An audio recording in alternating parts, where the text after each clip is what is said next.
Good evening, everyone. Thank you for joining tonight's revision class. And as I said, today we are studying MIAD 803, which is foreign policy analysis. So what you just have to note is the foreign policies analysis mode 1 is divided into 4 sessions. So, and it's it's voluminous, like it's a bit much. So I'll try my best to cover at least 2 sessions there, because if we have to rush, we will not understand anything. So I'll try my best to cover 2 sessions there for us to understand, and then we'll proceed with the other one in our next revision class. So the course title is Foreign Policy Analysis. So before you understand the meaning of foreign policy analysis, you need to first understand what is foreign policy. And before you understand the meaning of foreign policy, you just need to divide the two words together. We have foreign and we have policy. So what is foreign policy? As an international student, students studying international relations and diplomacy, or international affairs and diplomacies. So foreign policies, this is the action, decision, and plan of a country. I repeat, this is the action, decision, and plan of a country. Uses to protect its national interest. The action, the plan, the decision a country uses to protect its national interests and achieve its goal in international relation with other countries. I repeat it again, foreign policy means the action, the plan, the decision a country uses to protect its national interest and achieve its goals in international relation or in international affairs with other countries. So this includes signing treaties, like signing agreements with countries.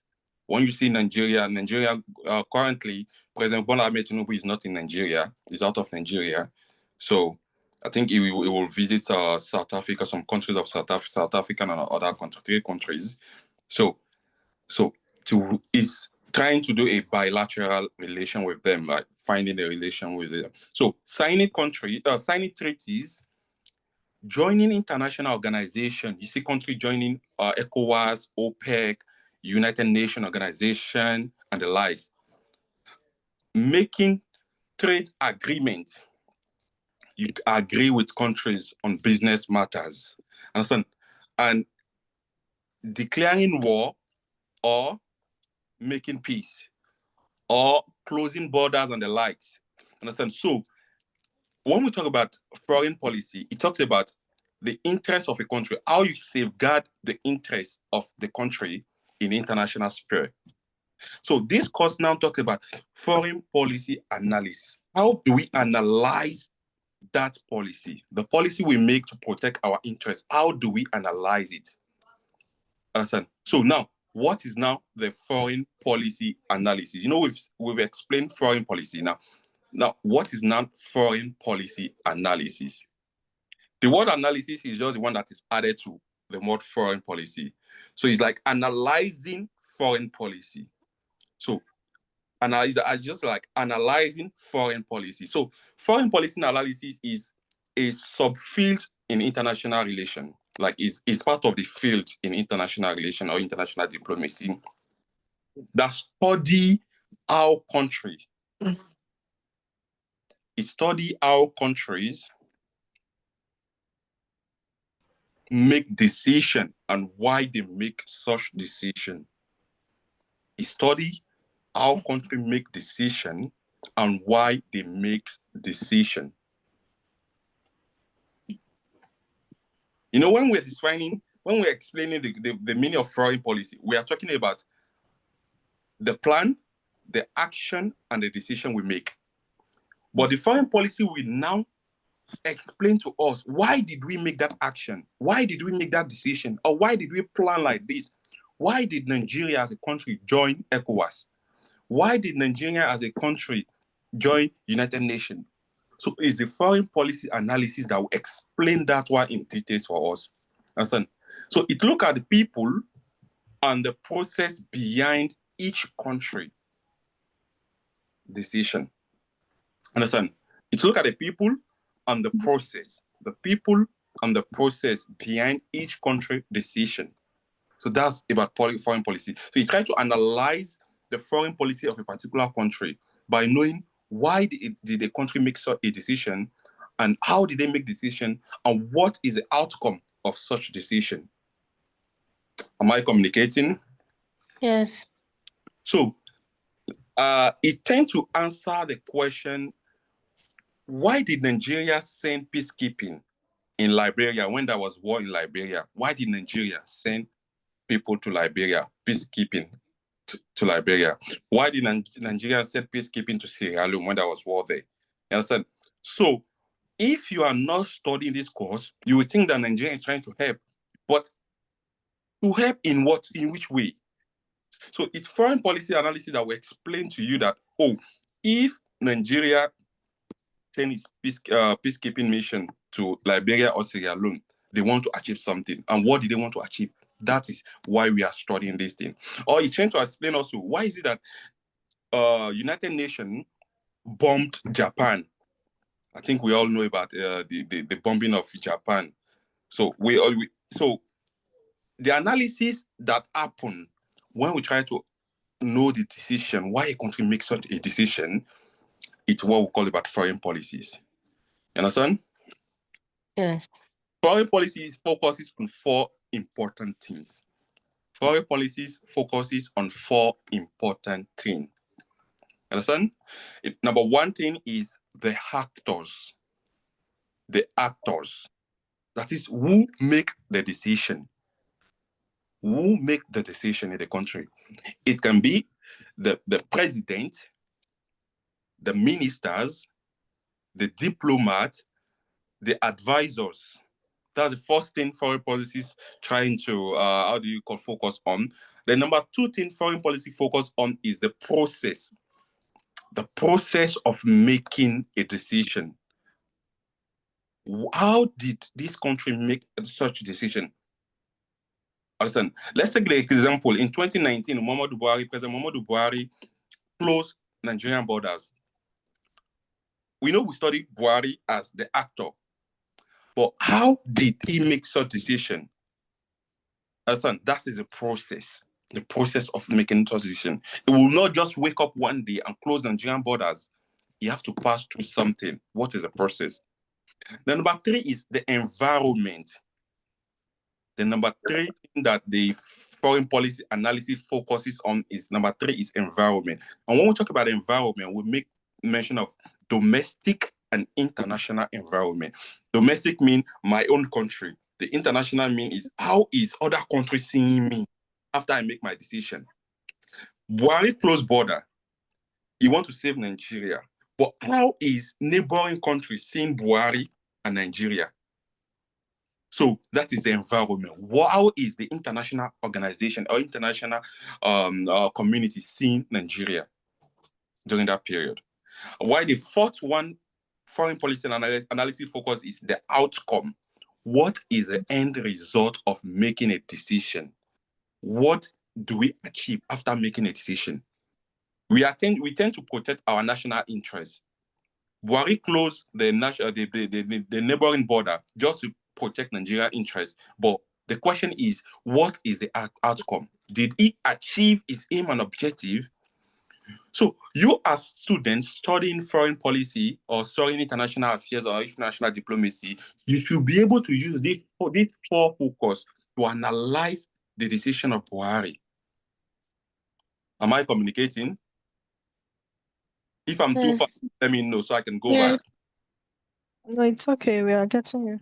Thank you very much. So now we move forward to the objective of foreign policies. What are the goals of foreign policies analysis? Foreign policy analysis. So what are the goals of foreign policy analysis? Listen, the foreign policy analysis has three core goals, three major goals. We talk about the focus. They have four focus. Now we are talking about the how do you call it? The goals or the objectives. It has three core goals. Please, can you come back with the focus? I'm so sorry. No. I don't know the protocol here. Am I supposed to raise my hand? No problem. You can talk. We are in revision. The revision I'm sorry. Problem. Okay. So can you come again with the focus? No problem. I'll just designate someone to just answer this. Judith, can you please answer the question? Okay. Am I listing the focus or there's one that you know? Just list it. Just list it, and I'll complete it for you. Okay. The number one focus is the actors. Okay. Then number two is the process. Okay. The third one is the environment, which is domestic and international environment. Yes. Then the fifth one is the outcome. Thank you very much. Now, who are the actors? Who are the actors? So when in foreign policy analysis, when we talk about actors, who are the actors? Okay, the president, the ministers, the advisors, the foreign ministers, they are the actors. They make the decision. Thank you very much. Adeola, can we proceed?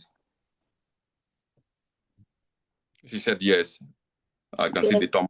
Okay, now we want to talk about the objective of foreign policy analysis. So foreign policy analysis has three core objectives. You understand? So the number one objective is it look below the state. In this particular course, when we talk about state, we make reference to country. We don't talk about Osun State or your state or Lagos State. We make reference to country. So it look below the state. Understand? Instead of treating the state as a box, I said it looked below the state. That is to say, who are people in the state that make decision? And here we make reference of president, minister, bureaucrat, advisor, and the likes. I said that's the first thing. It looks below. It doesn't look at the country a whole, but you look at the person making such decision, the person making the decision. The number two is it uses multiple disciplines or multiple subjects. You understand? So when you want to do foreign policy, when you want to analyze foreign policy, you use psychology, history, law. That is why people that are studying law, they find it very easy studying international relations, or people that do banking and finance, because there are some things that come with that you will talk about economics, you talk about money. So foreign policy doesn't only study politics alone. It studies psychology. They take idea from psychology, law, businesses, commerce, economics, sociology, and political science. So it takes from this information, and history rather. So it takes information from this discipline. I give you an example now. When you look at Buhari, Muhammadu Buhari, Buhari was a soldier. So when he became president, he will still have that mentality of a soldier, that spirit of a soldier. Even he was a democratic president, but he will still have that spirit of a soldier in him. So any decision he's making, that decision will be like a soldier.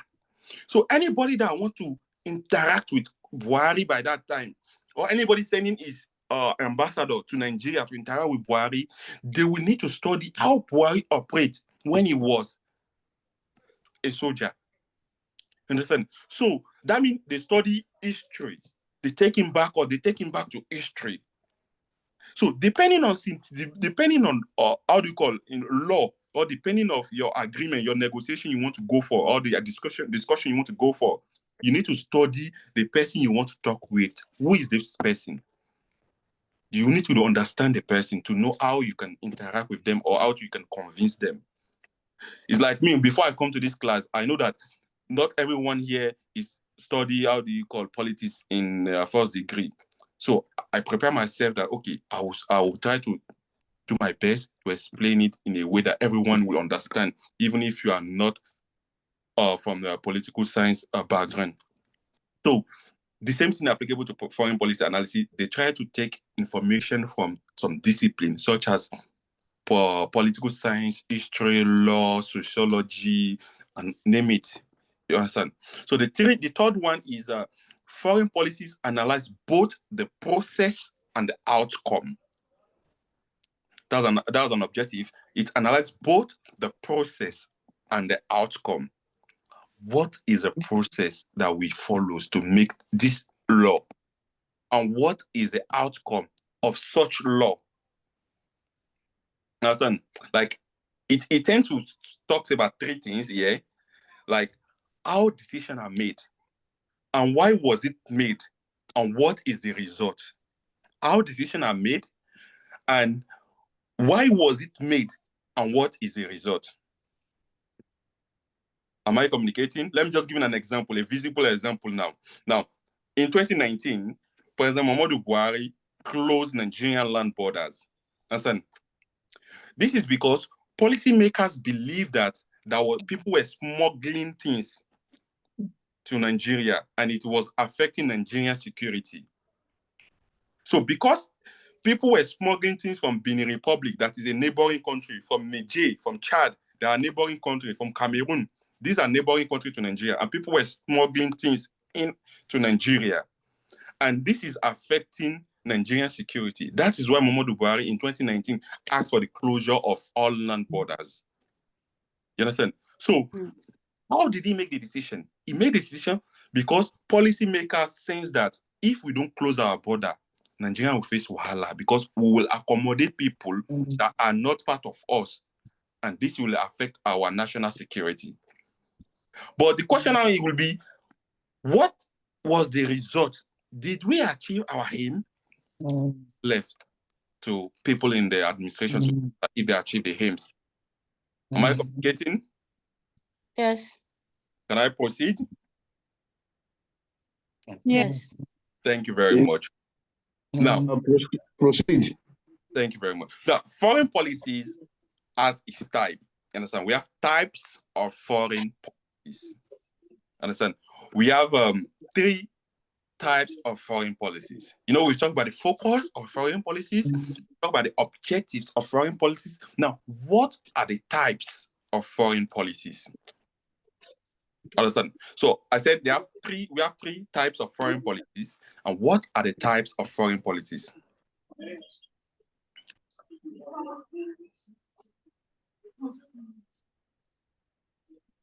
So number one types of foreign policies is descriptive foreign policies. Descriptive, like describe something. Descriptive foreign policy, to describe something. I'm making reference to foreign policy analysis. So the types of foreign policy analysis, just be adding analysis there, foreign policy analysis. So the types of foreign policy analysis. Number one is descriptive foreign policy analysis. Understand? So these tend to explain what happened. Understand? What happened when a decision is taken in a country. When a president takes a decision that affects both domestic and international community. So what happened? Let's give an example now. Nigerian joining the ECOWAS. Is it at our advantage or not? We need to now explain to ourselves, okay, is it working for Nigeria? If we join ECOWAS, will it be advantageous for us or not? So this foreign policy tries to describe a decision made by an actor, either a governor, a minister, a president, and the likes. He described a policy, foreign policy. Number two is the evaluative foreign policy analysis. The evaluative foreign policy analysis. The evaluative foreign policy analysis. Now, the evaluative foreign policy analysis tends to look at, was a decision good or bad? Like, a president make a decision, was that decision good or bad? That's the evaluative foreign policy. It tends to look at if a decision is good or bad. I give an example now. Nigerians sent peacekeeping mission to Liberia and Sierra Leone. Now the question we now ask ourselves is, did Nigeria do good things by sending missions, peacekeeping missions? Understand? Some people will say yes, some people will say no. Did Nigeria benefited from it? Some people will say yes, some people will say no. Understand? Like me, if I want to answer this, I'll say yes. Because Nigeria is known as the border, natural border of all African countries. And when there is problem in Africa, Nigeria as a border need to come in to make so that when Nigeria come in, other countries will be respecting Nigeria. You try to maintain your stand. To make other people indirectly respect you, Nigeria have to send mission there. So any decision, any style, any style or form you use to analyze a foreign decision, a foreign policy decision, that have to explain, was a decision good or bad, linked to evaluative foreign policy analysis. Mr. Akanji? Yeah. If I'm to say, I would say Nigeria sending troops to Liberia and Sierra Leone, to me, is not advisable, because if you check American, before American go into anything, they will see what they are gaining. Nigeria did not gain anything. Rather, we lost a lot of soldiers. I know my friends, most of them, they lost their parents in that war. You understand me? We Nigeria never gain anything. Forget about the big brother we are claiming to be in Africa. What is the big brother doing for us? America will never claim big brother. Anything they are doing, they must see what they want to profit before they go into it. Just like the condition they gave to Congo of recent. That if they want to step into Congo, Congo must surrender their mineral resources to them for them to control. You understand? But Nigeria, we're back on things that they would not say, we don't gain anything. Thank you very much for your contribution. You see, one thing is, okay, you want to say something? Okay, someone wants to say something. Please, can anybody hear me? Yeah, we can hear you. Can hear you. Mr. Akanji, can you hear me? Sure, we can hear you. Yes, I was going to say that it's a factor of us being a aligning state. Could that be a factor?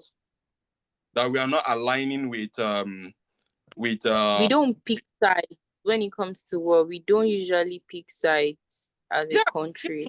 Side, but in this, Nigeria don't pick side, but at the same time, what I think so. Who was the person that gave his contribution? What he was saying that we didn't benefit. You see, some people might say that we didn't benefit, but some might say we benefited from it. That is why this thing, there is no perfect strategy analyzing foreign policy. As you are saying that we benefit, some people will say we benefited from it. You understand? Because Nigeria is big brother to them up to today, although we are not to some of us. Big brother. Akanji, we are no longer big brother. That big brother thing was in the past. Says who? Big brother that cannot solve their own problem is a big brother. Big brother that we are battling with what we are battling with. That one is past glory.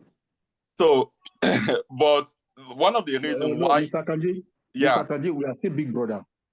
We are still big brother because compare Nigeria to other West Africa countries, we are far above them. The only problem we have in Nigeria is just internal problem, and we can solve that if we sit down. We can solve the issue of insecurity under a month. The problem is that we are not ready to sit down. That's the problem. Like a plague. That's a problem. So thank you very much for all your contribution. That is why we do our revision class, that everybody needs to talk so that we can also learn from each other. You understand now? So as I said, the evaluative tend to know, was a decision good or not? You understand? So if it's good, it might be good to some people, it might be bad to some people. So based on your explanation or based on your exposure, you can explain better. So the 3-1 is the analytic foreign policy analysis. The analytic foreign policy analysis is a third types of foreign policy analysis. So this one is tend to explain why something happened, why a decision is happening. Understand? So now the question is, why is it that Nigerian is supporting African integration? Now, so why is it that Nigerian is supporting African integration? The simplest answer we can give ourselves is because Nigeria sees ourselves as a regional leader. So if African is integrated, everybody will take Nigeria as a brother, as I mentioned. So why do we support that everybody must be in ECOWAS? Why is it that when Mali, Burkina Faso, and Niger they secede, they left ECOWAS? Why is it that Nigerians want them to join ECOWAS? So the answer you are giving yourself is part of the foreign policy analysis. You are trying to analyze a decision. You are trying to see why is it this one happening? Why is it that this decision is taken by such leader? Am I communicating? Yes. So I mentioned three. We have the descriptive, we have the evaluative, we have the analytic foreign policy analysis. These are the types of foreign policy analysis. So depending on the method you use to understand the decision of a leader, but at the end means you will find a solution. You will find an answer. Your answer might be different to another person's answer. That is why we are learning. Understand? So Buhari and Jonathan, they don't have the same viewpoint regarding foreign policy. What Buhari might say it is right, Jonathan will say it is wrong. Because we know Buhari is background is military in the army. We know Jonathan, diplomat, very cool person. So what Buhari must perceive as right, Jonathan might perceive as wrong. So, but in all cases, they will all defend themselves and they will stand on their ground. Understand? So now we proceed to the approach to foreign policy analysis. What are the approach? How do we approach if we want to analyze? We talk about the types, we talk about the objective, we talk about the focuses. Now, how do we approach foreign policy analysis? How do you analyze them? How do you approach them to analyze them? There is two approaches to foreign policy analysis. There is two approaches to foreign policy analysis. Son, the number one is the traditional approach. The number one is the traditional approach. While the number two is the comparative or behavioral approach. The number one is traditional approach, while the number two is comparative or behavioral approach. Now, what is the meaning of traditional approach? What is the meaning of behavioral approach? See, anybody that wants to use traditional approach to analyze foreign policies, their own focus is centralized on the leaders. The leaders, the diplomat, the national interest. Leaders, diplomat, and national interest. Anybody that wants to follow traditional approach to study foreign policy will focus on, they will centralize on the leaders, the diplomats, and the national interest. And they tend to use history and the experience of leader to analyze a foreign policy. They use history and experience of leader to analyze foreign policy. Now, let's take an example now. Can I proceed? Yes. So, proceed. Nigerian early foreign policies between 1960, when we got our independence, to 1975, focuses on African unity, non-alignment, and anti-apartheid policy. I repeat myself, Nigerian foreign policies between 1960 to 1975 focuses on anti-apartheid policies, African unity, and non-alignment. Let me explain to you now. We freshly got independent, and other African countries also, they have their own independence. Nigeria, as the elder brother, let me just put it like that, want Africans to come together Understand? They want Africans to come together and become one. That is why we created the African Union. They want Africans to come as one. But at the same time, they go against anti-apartheid policies. In South Africa, that is why Nigeria supported South Africa, that they supported Nelson Mandela. Because in South Africa before, there was apartheid policies. The apartheid policy says that as you are the white man, we are the black man. You are the black. If you are white and black, you must not wear trouser. You must wear short knicker. Why I'm the white, I wear trouser. Or you must not attend the same school as my children. Your children must not attend the same school as my children.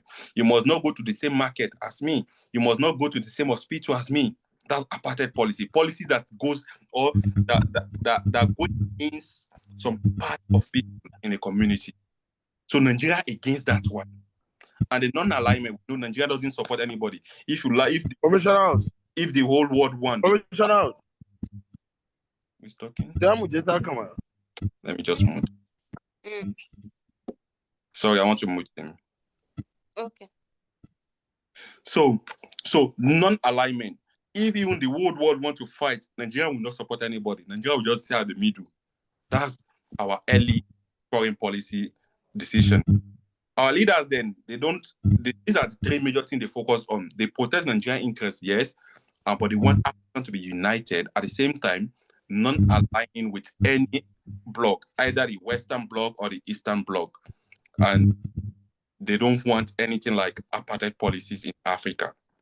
So now, on the other hand, the comparative or the behavioral approach, what is your own point of view? So they use scientific approach to analyze foreign policy. They use scientific approach to analyze foreign policies. Sorry, please, can you come again? The network is... On the comparative approach, right? Yes, please. On the comparative approach, they use scientific approach to analyze foreign policy. You understand? Let me just give you an example now, a visible example. 2019, Muhammadu Buhari closed border. We accepted. But before Muhammadu Buhari will close border, the same thing happened in the world.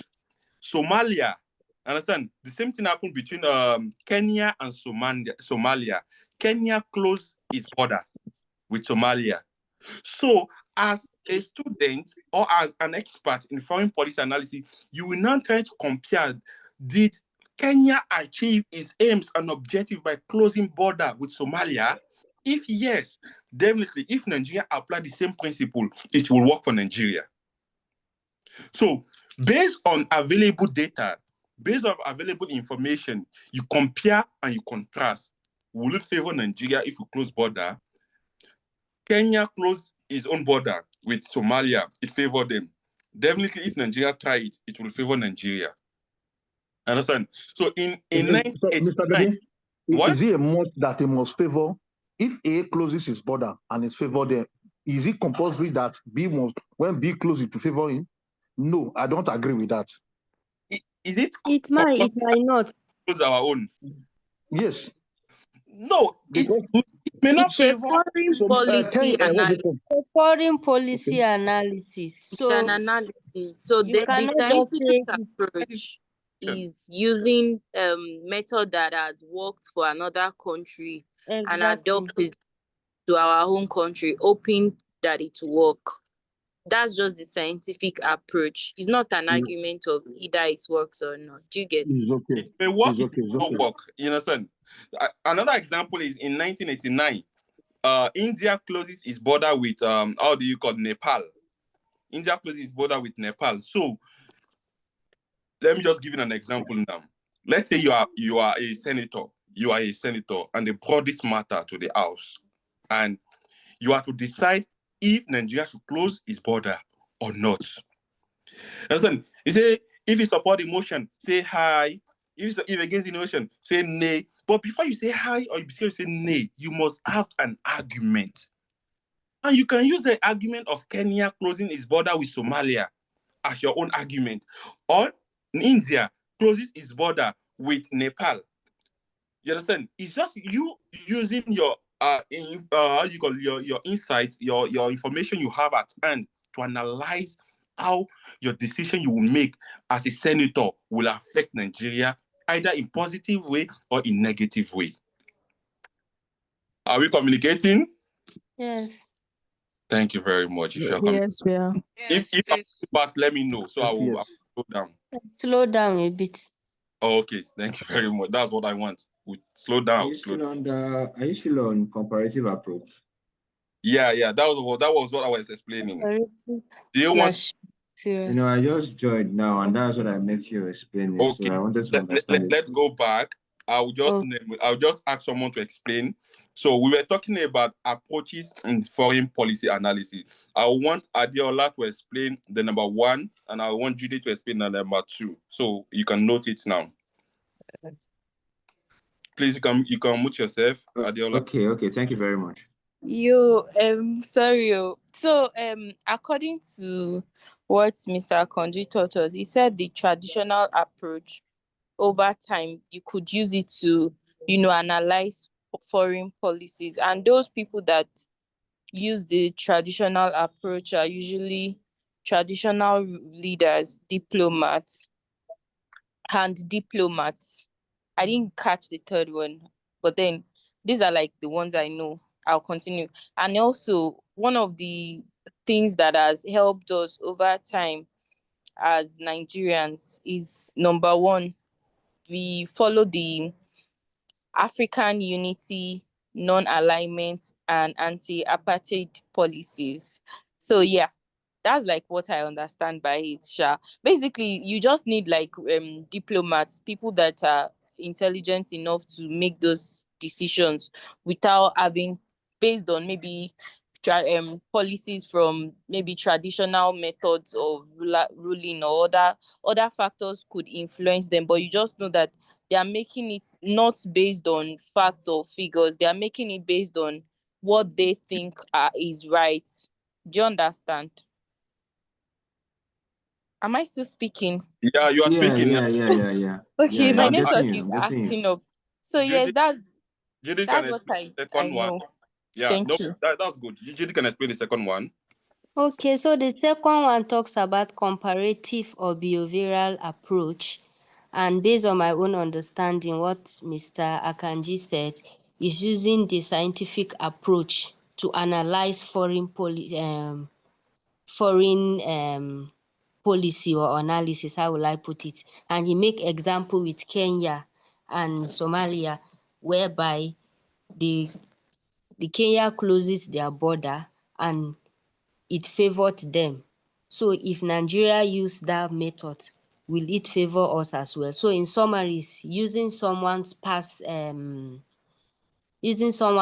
approach to see if it will work for you. Will it favor you or it will not favor you? That's the little understanding I had on that one. Okay, thank you very much. Is that clear now?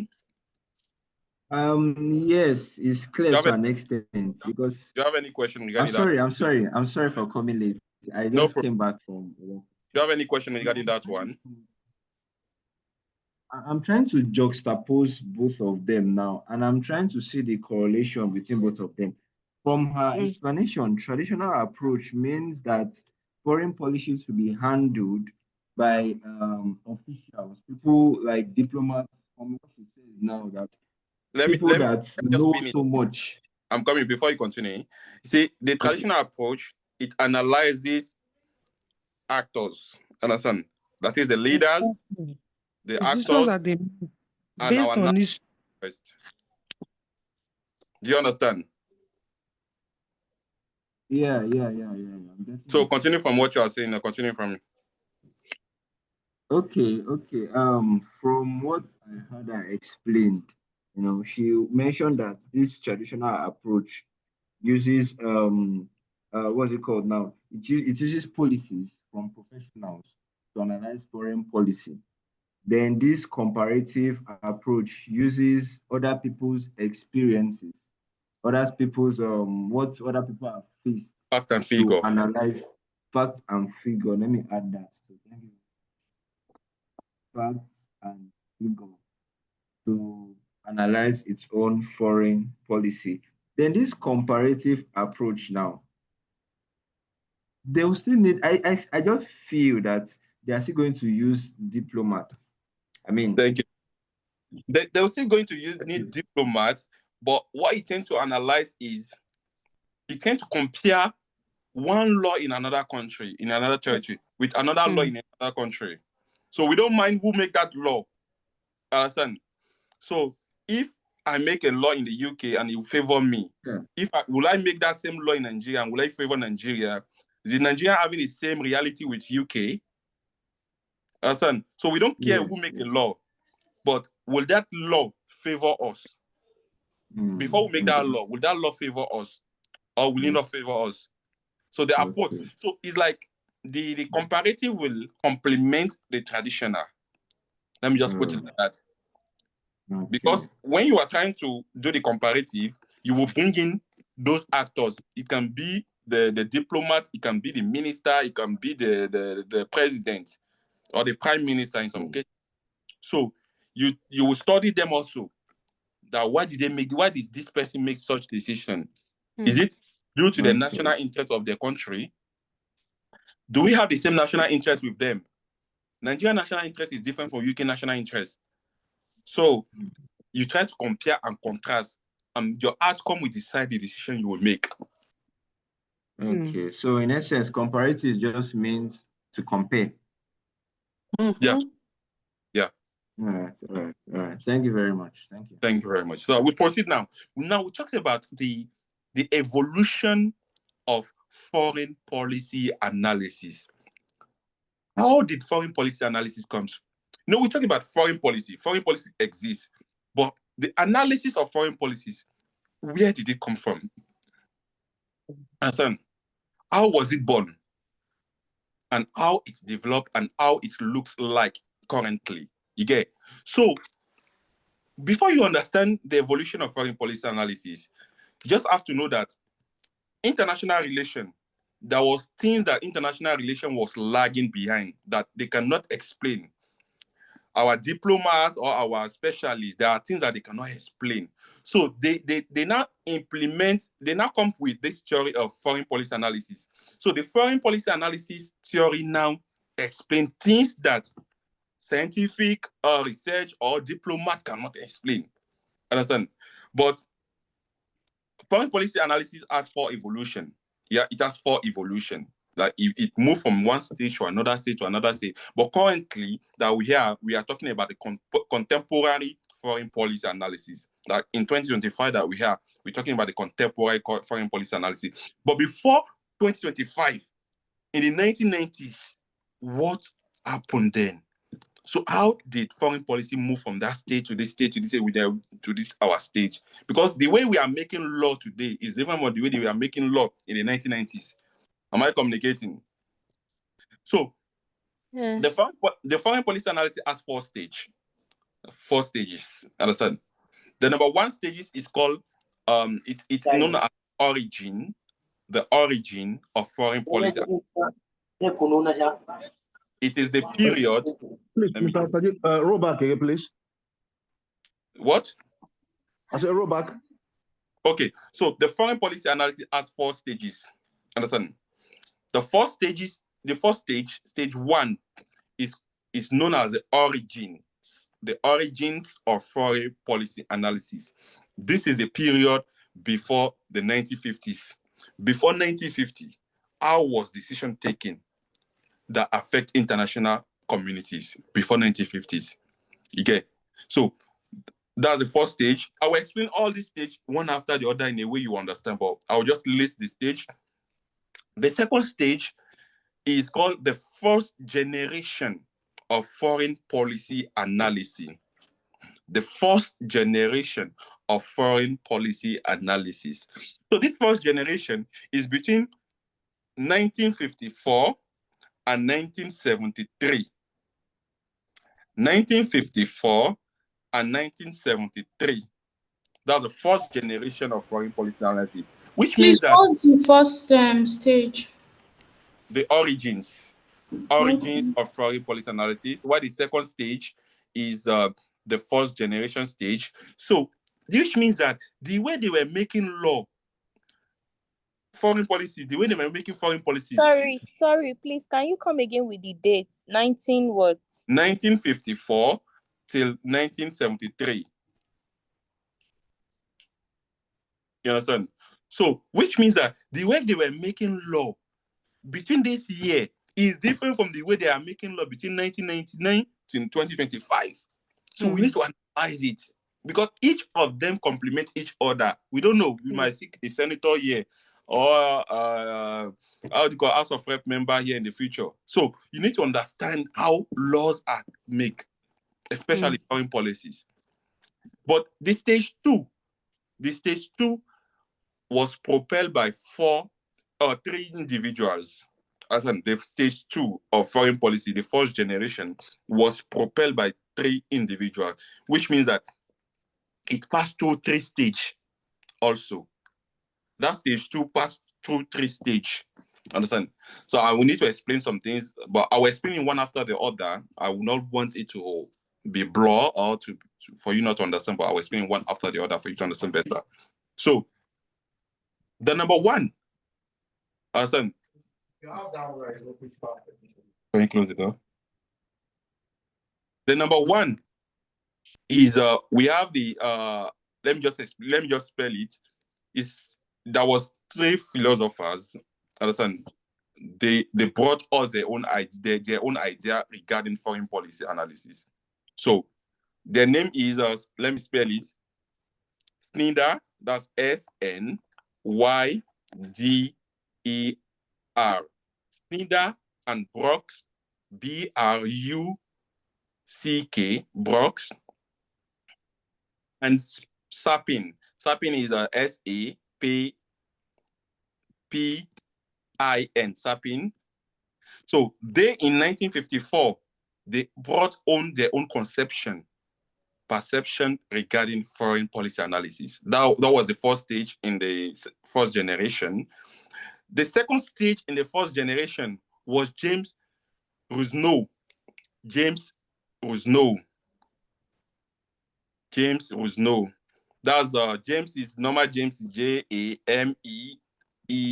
Rusno is ROSENEAU. That was in 1966. If you don't understand, just let me know. I'll just go back because I know this might be tricky, but I will try my best to let you understand.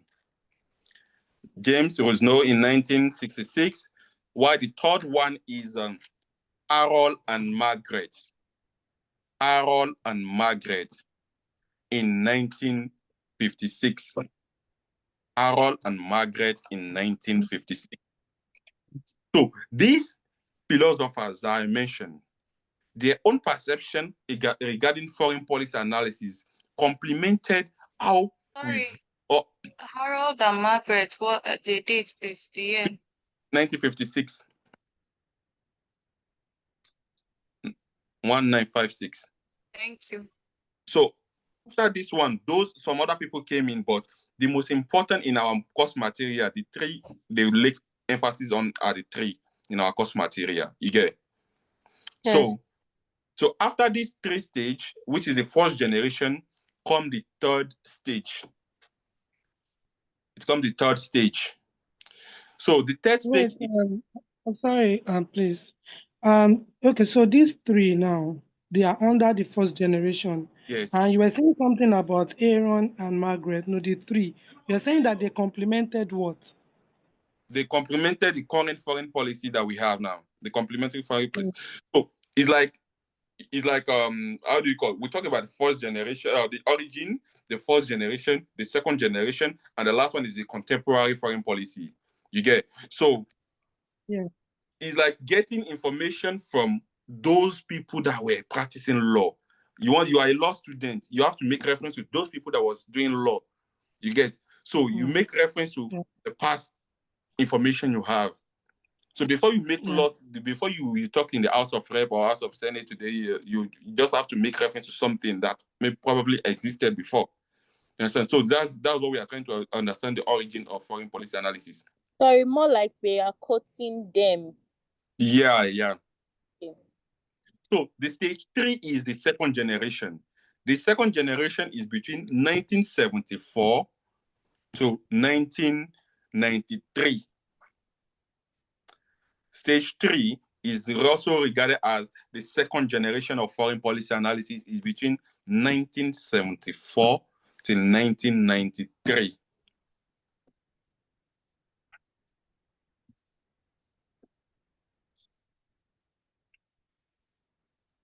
While the last one is stage 4, which is known as the contemporary foreign policy, which is what we are currently doing. Listen, the contemporary foreign policy, this one is between 1994 till date. Am I communicating? Yes. Okay. Now, we'll try to explain them one after the other. Do not... Please, can you go back a little? Don't be offended. No problem. Stage 3, right, is between 1974 to 1993. Yeah. Yes, and to avoid all these many complaints, let him just start what he wants to do now. He said he wants to explain everything right from the beginning, because all these things he said, I just jotted them down. I did not understand any. So let's just be patient. Let him explain everything from the beginning again. Thank you. No problem. That's okay. So the evolution of foreign policy analysis passes through 4 stages. We have the stage 1, which is the origin. We have the stage 2, which is the first generation. The first generation has 3 philosophers, 3 scholars. We have the stage 3, which is second generation, and we have the stage 4, which is the contemporary foreign policies. Now, let's take the stage 1. Let's explain the stage 1. Understand? Okay.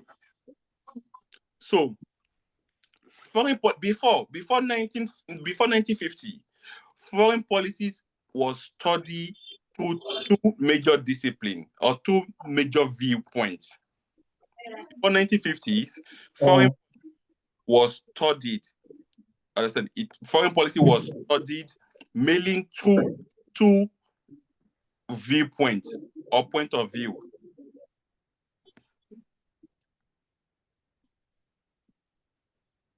Let me just move this one. So the number one is, I will not rush because it might be complicated, but I will try my best. I will not rush. So number 1 way they study foreign policy before the 1950s, the number 1 way is diplomatic history. Diplomatic history. You get it? The number 1 is diplomatic history. Now, these tend to study war. How did they resolve war? How did they maintain peace? How did they create alliances or treaties or agreement between countries? Diplomatic histories. Diplomatic histories. You make reference to history of how we ended war. Maybe how World War I was ended. How did we find solution to World War? Am I communicating? Yes, voice cracking. Oh, sorry. Let me just repeat myself. So I'll repeat myself. I said stage 1, before the 1950s, they study foreign policies in 2 ways, with 2 views. The first view is diplomatic history. They look at history related to how war was ended, how peace was gained, how alliance was taken, how agreement was written. Understand? But the problem with the diplomatic history is that they did not study how choices were made. You know, we say Nigeria is non-alignment country. Nigeria doesn't support any country when it comes to war. But some other country also supports a country. Understand? Like Ivory Coast supported France. So now, if Ivory Coast supported France, why did they support France? This diplomatic, this stage 1, the origin, was not focusing on how they explain. It was not explaining them. We can say that because Ivory Coast was part of the colonies of France, that is why they supported France in anything France do. But during that stage, before the 1950s, there was no concrete example or concrete explanation to decision of why a decision was made by a country. But even though they make reference to the history of country or what happened in that country, but they were not explaining extensively why that decision was taken. That's number one. The number two is the realist international theory. Realist international theory. Okay. So, this is just the origin. You have to understand that when you talk about evolution, is how did it started? How is foreign policy analysis? We don't say foreign policy is now how to make law that favor your country or how it influence other country. But now we are talking about how did the foreign policies analysis, the analysis of law that countries made, how did it started? Everything has a beginning. And we are trying to talk about the beginning. We've talked about the diplomatic history. The second one is the realist international theory. You get it? Yes. So the realist international theory focuses on power, survivor, national interest, power, survivor, and national interest. They focuses on power, survivor, and national interest. But they fail to touch one part. They fail to touch some parts. Let me just put it. They fail to touch some parts. They fail to touch leaders, the emotions, psychology of leaders, the emotion of leader, the psychology of leader, and the bureaucracy.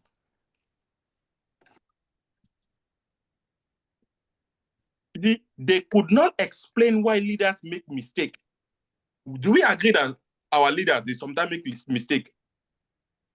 Do we all agree? Yes.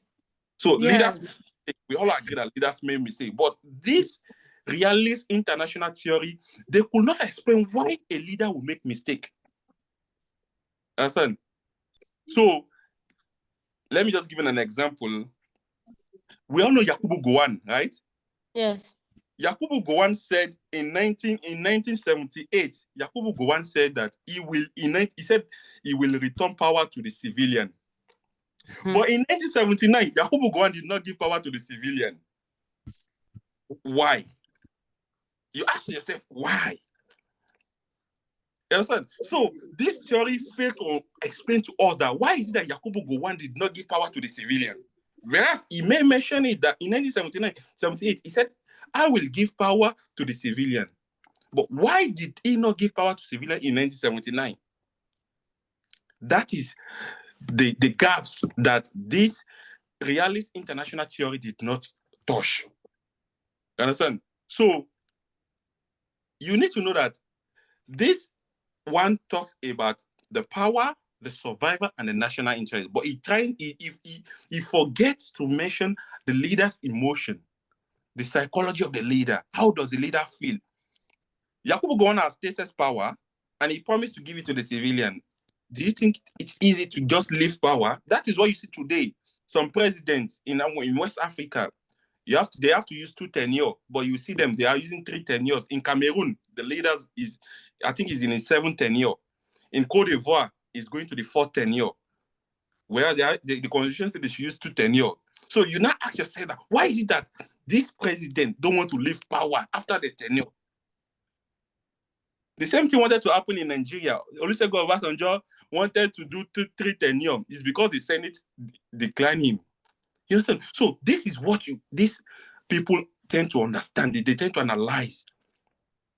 Sorry, is there a gap in that their constitution that allow them to use up to that 7? Is there like a gap in the laws? Constitution manipulation. Let me just give you an example of Ivory Coast. I'm very conversant with Ivory Coast because I grew up there. So Ivory Coast constitution says that the leader must use 2 tenure. But the problem is that after the leader used 2 tenure, the president, before he finished his 2nd tenure, the president changed the constitution that they changed it to 2nd republic, which means that he has used, sorry, he changed the 3rd republic, which means that he has used 2 tenure in the 2nd republic, but he has not used any tenure in the 3rd republic. I don't know whether you understand me. No. So, which means anything that happened in the 2nd republic is a 2nd republic.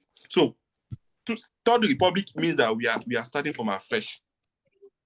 You understand that? So you manipulate constitution to favor you.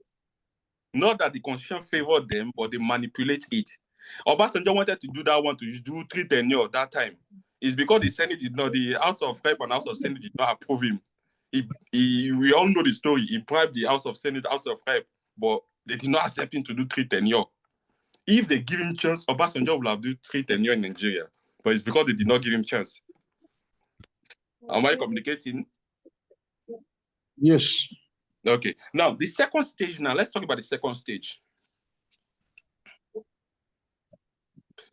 The 2nd stage. This 2nd stage produces foundational work to foreign policy analysis. You know, if you want to build a house, you must have your foundation. So this 2nd stage, which we know as the 1st generation, brought the foundation to foreign policy analysis. That was where people were now giving are now having insights regarding foreign policy analysis. And this is true. This is because of 3 propeller or 3 scholars. Understand? The 1st scholar, which I've mentioned, is Nina Brooks and Spain in 1954. What is their own point of view regarding foreign policy analysis? Understand? Hope I'm not too fast. I don't want to be fast here because you have to go slow for you to understand better. Could you explain again? The 2nd stage. The 2nd stage, please. The 2nd stage, I said this is a foundation. This is a foundation that the modern foreign policies rely on.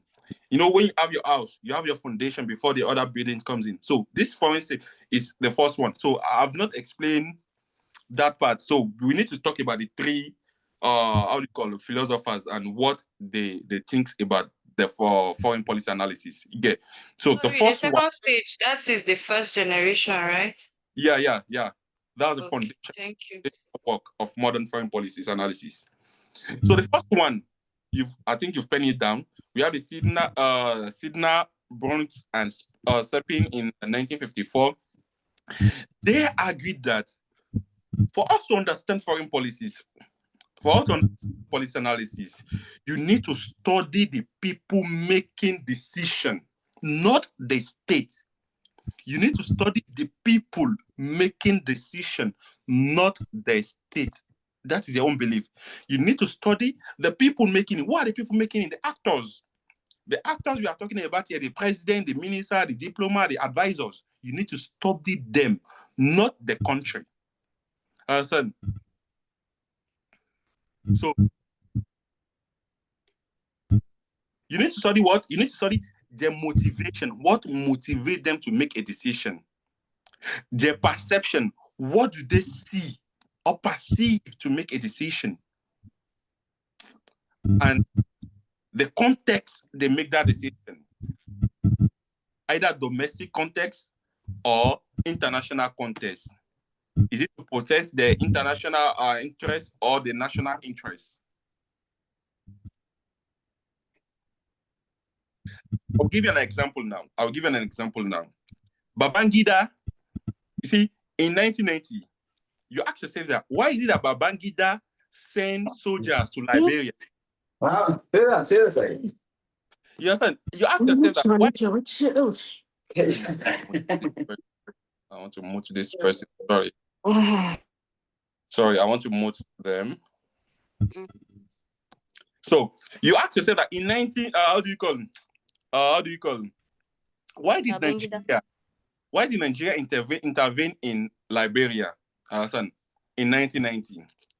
So Babangida sent soldiers to Liberia And so we know Babangida sent soldiers to Liberia. But why did Babangida send soldiers to Liberia? Why not keeping our soldier in Nigeria to be protecting our Nigerian territory? But he sent soldier to Liberia because he sees that the fight they are fighting in Liberia is a regional threat to Nigeria. Do you know the meaning? It means that if Liberia is fighting, it may push another country inside Liberia also to fight. It may push another country till they will come to Nigeria. If the citizens of Liberia, they are clamoring for democracy, they are clamoring for good governance, and if Nigeria doesn't intervene to stop this fight, it will affect African, especially West African territories. So it's just the passive. You see that there is a threat. That is own. You see that there's a threat. That is the reason why he sent troops to Liberia. You understand? Or you ask yourself is that why is it that United States of America sent atomic bomb to Japan? Why is that I think we all know the atomic bomb the United States sent to Japan. Understand? So they sent it to Hiroshima. So you ask yourself, why is it that they didn't send atomic bomb to Japan? But they believe that if they send bomb to Japan, everybody will cool down. That is it, the perception. What the leader perceive. Understand?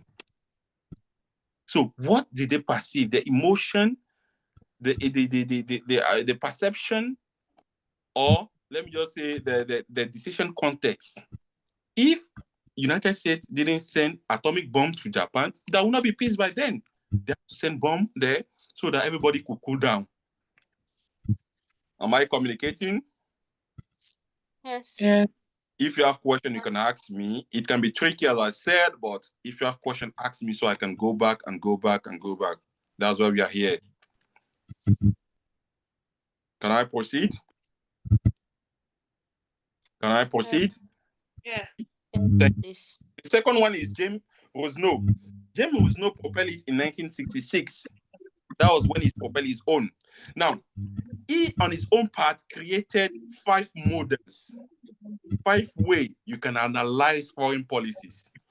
To IMO, you need to pass through 5 variables or 5 models before you can analyze foreign policies.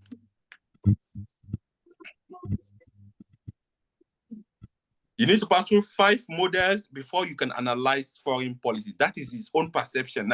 Now, what are the 5 models that James Rosneau in 1966 propelled? The number one is the role, R-O-L-E, roles. Number 1 is roles, R-O-L-E. So this explains that when Nigeria sends you and I to go and represent him, what do we do there? Do we represent ourselves or we represent Nigerian interests? Can anyone answer this one? When Nigeria sends you and I to go and represent him in ECOWAS or United Nations organization, do we represent our own interests or we represent Nigerian interests? Nigeria's interest. Thank you. Nigeria's interest. So far as this theory says, so far as we represent Nigerian interests, we must try to analyze the person carrying that interest. The role of that person. What is the role of that person? The role is of that person is to represent the interest of his country. You get? We need to analyze that interest and the person coming, his role. That is why when you see people gathering, United Nations organization, you will see country, you will see their flag, everybody talking. Somebody's in my network. Oh, sorry. So you will see everybody talking. So as they are talking there, they are also analyzing the other country. That Ghana sends this ambassador, Togo sends this diplomat, Niger sends this diplomat. You analyze them as you are analyzing the national interest of the country. By that one, you can also make your own decision also to overcome them. That's the number 1. Number 2 is idiosyncrasy. Idiosyncrasy. If you don't know how to write it, it's on the screen here. You can see it, translation. Idiosyncrasy.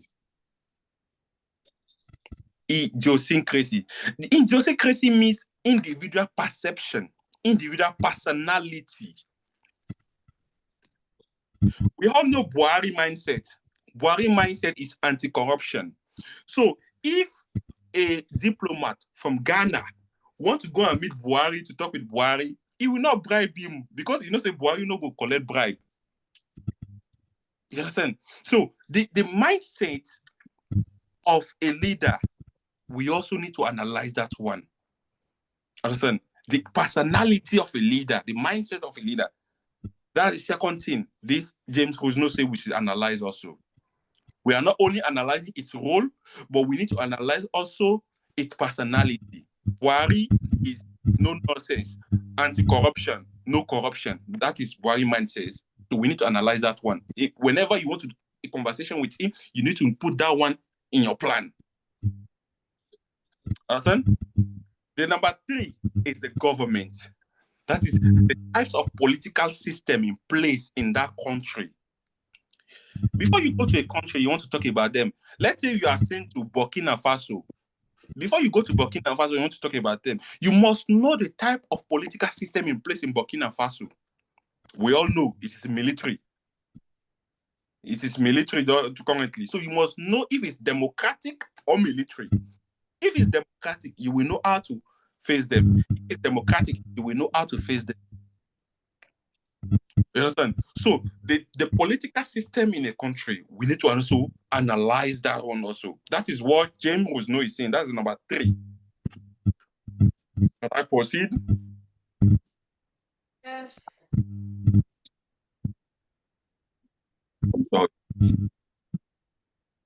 Now, the number 4 he propel here is the society. The society. In that society, we talk about the pressure group and public opinion. Pressure group and public opinion. Let me just give you a visible example. When Buhari in 2019 closed Nigerian borders, do we all agree that some Nigerians go against it? Nigerians go against it that Buhari should not close border. They mounted pressure on him, but Buhari is a soldier, so a soldier takes his decision. No one can change his decision. So they mounted pressure on Buhari. So the pressure group in the country, also, we need to understand the pressure group. What role are they playing? Did they talk on it? When the pressure group, when Nigerians opposed Buhari decision on border closure, did Buhari follow them? Did they listen to them? Did they do what they do? What they asked him to do? The answer will determine how you analyze Buhari decision also. If Buhari did not follow their decision, why? Why did Buhari did not follow what people are saying in Nigeria? Then we take an example of NSAS. NSAS, they were doing then. It was pressure group, public opinions. People wanted bad police brutalities to police to stop the brutality. Understand? So, what is the decision taken by the government during NSAS? Do you understand? So the public opinion and the pressure group in the country also matters. That's the number 4, societal opinion or the society opinion. The number 5 is systemic. Systemic or international pressure. Systemic or international pressure. Systemic or international pressure. Systemic or international pressure. You might be asking yourself is that why did Nigeria join ECOWAS? Listen, you might be asking yourself that why did Nigeria join ECOWAS?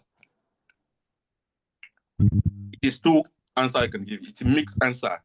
Nigeria joined ECOWAS either to protect its domestic interest or national interest, or for its relevancies internationally. That's one. You might be asking yourself that why did Nigerians sign the African Continental Free Trade? There is one agreement they signed yesterday, class 809 class. The lecturer mentioned about free trade zone. Then the 8 class, those that I attended class yesterday, the lecturer mentioned about the free trade zone. So why did Nigeria sign that agreement that some area in our country is going to be a free trade zone? So it's both domestic reason and international reason, which means if I allow you to trade freely in the country, you allow my people to also trade freely in your country. As you trade in my country, I make money. As they trade in your country, you make money. So it's both domestic and international view. You get. So this James Rosno said before we can analyze foreign policy, we must pass through 5 variables or 5 models, which I've explained. Can anyone tell me the 5 models I've explained? The role. Set the role. Okay. The role. Idiosyncrasy. Idiosyncrasy, government. The government, the society, System, and and systemic or international pressure. Thank you very much. So James Rosno theory of 1966 is also known as actor-specific theory. Sorry, say that again. James Rosno theory is also known as actor-specific theory. Actor-specific theory. Which means that in everything we do, we need to talk about our actors. The actor can be a non-actor or actor, like it can be pressure group, it can be our leader and what the leader is doing in the country. Yeah. Let me understand. What you just said now is that these 5 things from James, these 5 models, they are actors, right? They are actor specific. Yeah, actor specific theory. Another name we can call it is actor specific theory. All right, thank you. So he talks about the actors. Now, the third one, can anyone remind me of the third one under this first generation? Anyone should remind me the third one under the first generation? Who is the third philosopher or scholar? Harold and Margaret. Harold and Margaret Sprout. So Harold is H-A-R-O-L-D. H-A-R-O-L-D. Harold. Margaret. M-A-G-E-A-R-E-T.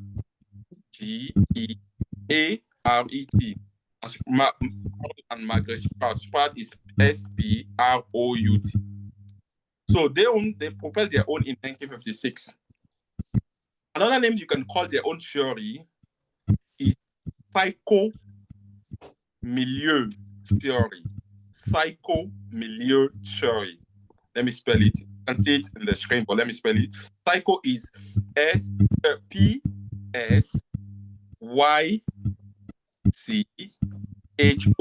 Psycho. You now put hyphen. Milieu is I spell French, I don't know. Milieu is M-I-L-I-E-U. I don't know how to pronounce it in English. Milieu. What? How do you pronounce it in English? Milieu. Milieu. In French, milieu. So psycho-milieu theory. Now, what is their own point of view of how we can analyze foreign policies? So they argue that foreign policies depend on how leaders see the world, not how the world really is. They argue that foreign policy depends on how a leader will see the world, not how the world really is. I said, how leader sees the world, not how the world really is. Understand? They brought us to some concepts like misperception,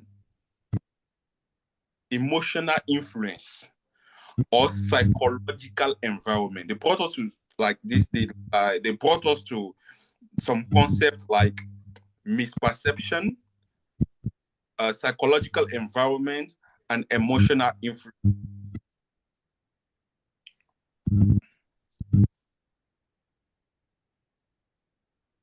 You might be asking yourself that, why did Sorry, I didn't get the last one. I said psychological environment, misperception, or emotional influence. Thank you. So you might be asking yourself that, why did Obasanjo push a lot that Nigeria should be debt-free? Nigeria must not have any debt again. Why did Obasanjo was pushing that Nigeria must not have any debt again? Why? And then, so because believe that if Nigeria has debt, Nigeria will not gain the respect it needed in the world. So the perception of Obasanjo, although Nigeria is big in landmass, in population, we are big, but because of the debt we have, people might not respect us. So it's own perceived that for us to gain international respect and international integration, we must not have debt. We must not carry any debt in our head again. Understand? So how a leader sees the world is what this Margaret and Arnold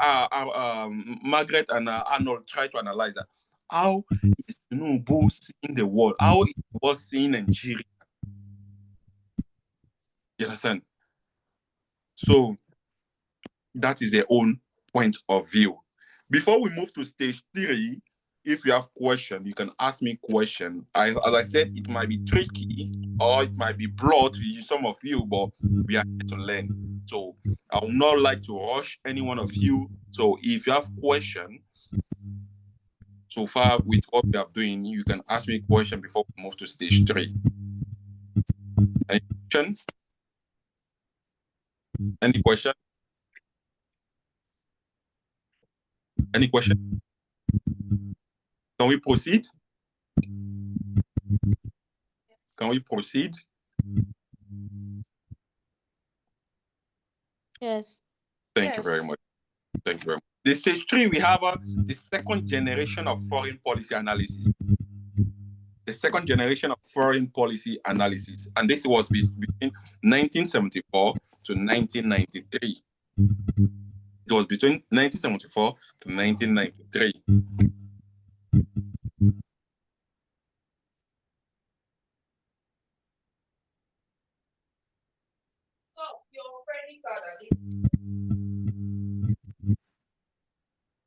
Now, scholars in this generation, they believe that foreign policies analysis have to be divided into 2.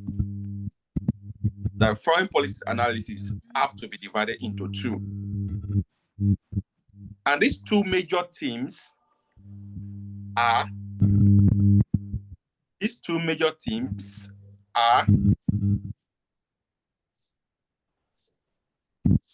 Excuse me, please, I just want to ask a question. Is the noise coming here? The noise from outside? No, but it's cracking, like it's seizing. Just my network. Is my Wi-Fi, but I'm coming. Is my Wi-Fi, but if you can hear me, let me know. They argue that foreign policy analysis have to be divided into 2 for you to understand foreign policies. The first one is the small group decision making. The small group decision making. That's the first one. Small group decision making. That's the first one. Why the second one is bureaucratic politic model. Bureaucratic politics model. The first one is small group decision making, while the second one is bureaucratic politics model. Now, what is the point of view they propel under these 2 categories? Understand?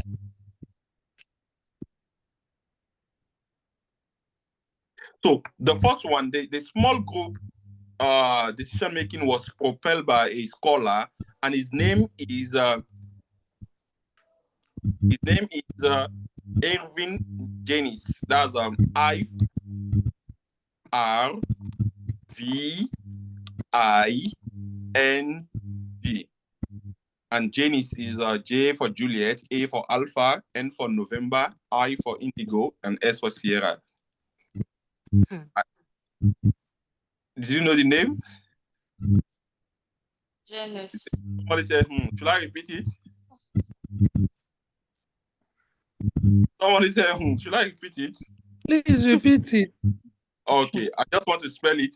So his name is, let me just spell his name. I for India, R for Romeo, V for Victor, I for India, N for November, G for Golf. Irving Janis. This is J for Juliet, A for Alpha, N for November, I for India, and S for Sierra. Did you know the name? Okay. Yes. Yeah. So on their own part, they try to explain foreign policy in three major ways. Understand?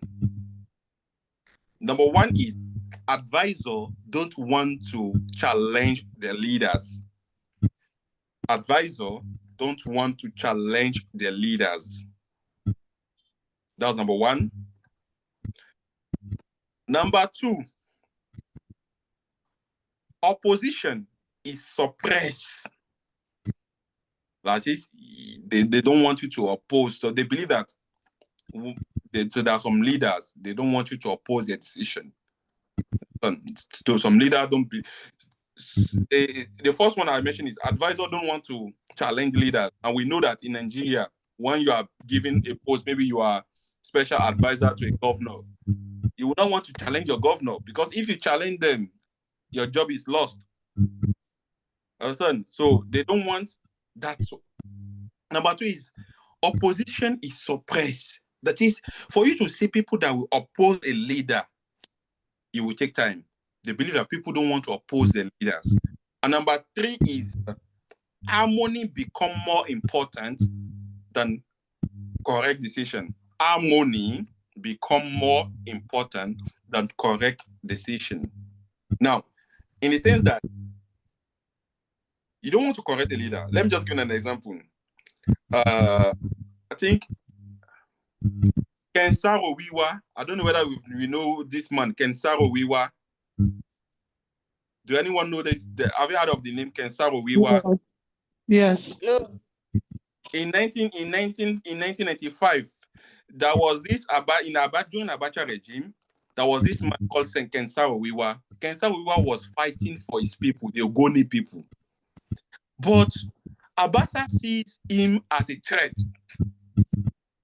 Now, instead of Abacha to find a diplomatic way to solve the problem, his entourage advised him that catch Kensaro Wiwa and his people, go and buy them. Because if you buy them, other people will see and they will be afraid.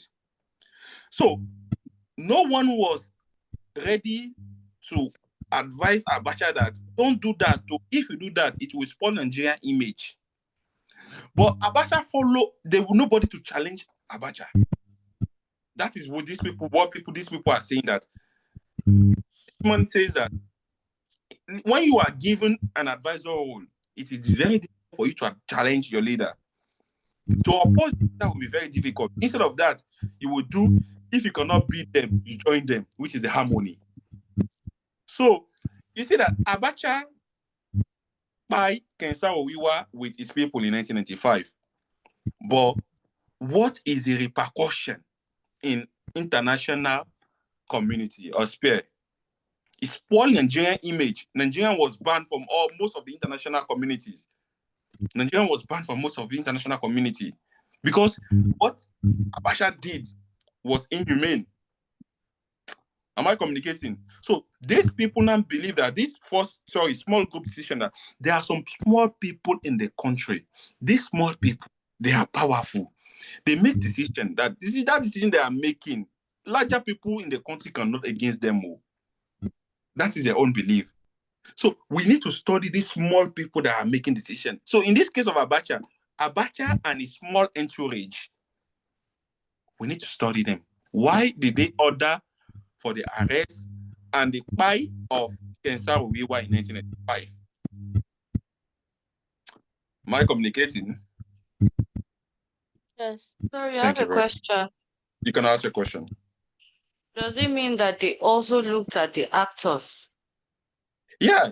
It looks at the actor, but as I said, he believed that the actors that we are talking about, they are not big. They are not like that. They are a small group of people. The cabal, this small group of people, we need to study them. That's their own belief. Why is it that people are making such decision? Listen, do you get me? Yes. So the second one is the bureaucratic politics model. So this bureaucratic politics model was propelled by Graham. You can see it on the screen. Graham. G for golf, R for Romeo, A for Alpha, H for hotel, A for Alpha, M for Mike. Graham. Graham Allison. Graham Allison. You can see it on the screen. The right spelling is there. Graham Allison. It was propelled by Graham Allison. So they believe that decision in a country is not from one people, is not from small group of people, but it's from many organizations competing together. They believe that decision in a country is not from only one people or small group of people, but from different agencies competing together. This means that, let me just give you an example. This means that ministries fighting ministry. Again, agency can be fighting agency. Understand? Ministry can be fighting ministry, and policy can be compromised. Ministries can be fighting ministry, agencies can be fighting agencies, and policy can be compromised. Let me give you an example. Typical example of what happened in Nigeria in 2019. Now, in 2019, President Muhammadu Buhari ordered for the closure of border. We all know that one. Now, the custom supported it that Buhari should close border. But the Ministry of Finance opposed it because of revenue lost. Am I communicating? Custom supported it that Buhari should close border. But the Ministry of Finance said, no, we don't want to because we are losing money. But there is trade ministry. The trade ministry warned that it is going against ECOWAS rule. So which means they are fighting each other. Custom supported that Buhari. Ministry of Finance said no. The Ministry of Trade, they said this law that you are making is against ECOWAS law. At the end, what they do, they compromise that law, which is partial reopening of border. You can check the news that Buhari, they partially opened the border, but they did not fully open it. It's when Tinubu fully open the border. Understand? So they believe that any decision a country makes is not made by one people, but it's made by many people, many organizations, many ministries, many agencies. And this agency, they fight each other and come to a compromise. That's why we come with what we disagree to agree. Understand? That's what we disagree to agree. They disagree, and at the end, you come to a boiling point where you agree together. Am I communicating? Yes. If you don't understand, let me know so that I can explain again. We are here to learn. Understand? I'm not here to just pour something out. We are here to learn. So if you don't understand, just let me know. The last stage. We are on the last stage now. The last stage is, can anyone tell me the last stage? Can anyone tell me the last stage? The last stage is Contemporary foreign policy analysis. Thank you very much. Contemporary. Yeah. That one is from the 1993 or the date or 1994 date. Yeah. So this is what our governors, our diplomats, our ministers, our foreign affairs ministers, this is what they are doing now. The contemporaries. Before they do anything, they analyze. This man, the foreign minister, I don't know if you watch his live. It was live yesterday, and they were asking him about genocide in Nigeria, Christian genocide in Nigeria. You were seeing how he was answering them. It was yesterday, so you were seeing how he was answering them with facts and figures. So if you said that I was genocide in Nigeria, we accepted I was genocide in Nigeria, but how many people they are lying that? So contemporary foreign policies. This is complex. It's very complex, but I'll break in a way that we will understand. So let's look at the features or the characteristics of contemporary foreign policy analysis. Characteristics of contemporary foreign policy analysis. This is the fourth generation. Understand? This is the generation we have currently. So, characteristics of contemporary foreign policy analysis.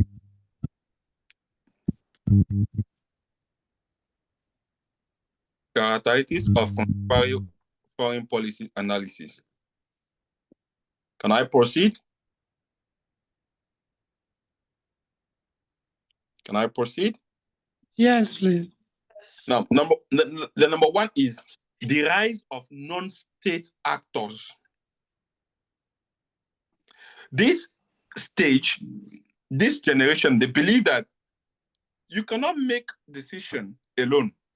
There are some non-state actors that influence decision. And what are the non-state actors? The number one is the multinational corporation. Multinational corporation, they are part of the non-state actors. For instance, now when we talk about Shell, Total Oil Station, Shell Oil Station, we want to talk about MTN. You know, MTN is not from Nigeria originally. So if they make any tariff now, it will affect Nigeria and all countries using MTN. Listen, so multinational corporation. Number two is NGOs, like Amnesty Internationals. So NGOs also affect foreign policy analysis. So this is one of the beliefs. Number three is terrorist groups like Boko Haram. Boko Haram also influence foreign policy analysis. If they want to take security decision regarding Nigeria, especially in some part of the north, they will try to analyze that. We need to put Boko Haram in our plan. How do we safeguard our people? How do we protect Nigeria? So Boko Haram. The number four is international organization. It's an international organization like African Union, ECOWAS, World Trade Organization, and the likes.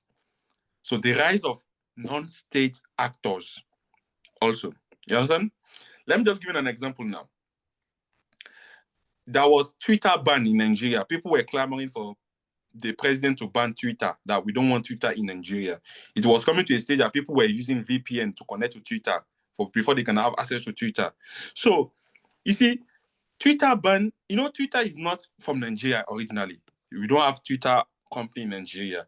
But if the president decides to ban Twitter or Facebook or TikTok,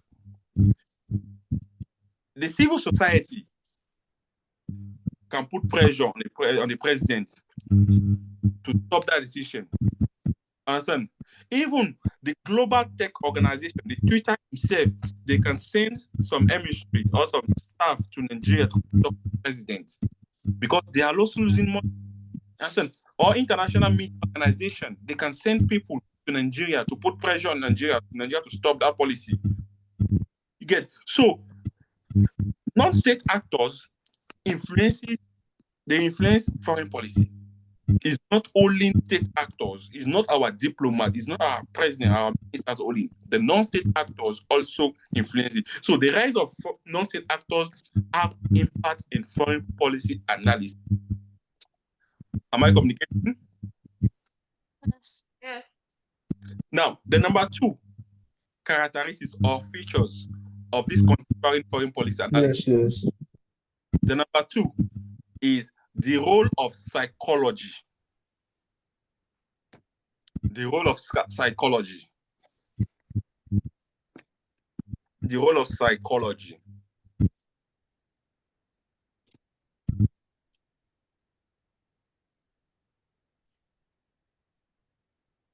You know, as I said from the beginning, foreign policy analysis takes its knowledge from many disciplines, like law, banking and finance, psychology, politics, political science, and the likes. So, what is the role of psychology in influencing foreign policy analysis? That's what this one is saying. This one believes that leaders make decisions, but the decisions are not perfect decisions because they are not computers, they are not programmed to make perfect decisions. Because they are not programmed to make perfect decisions.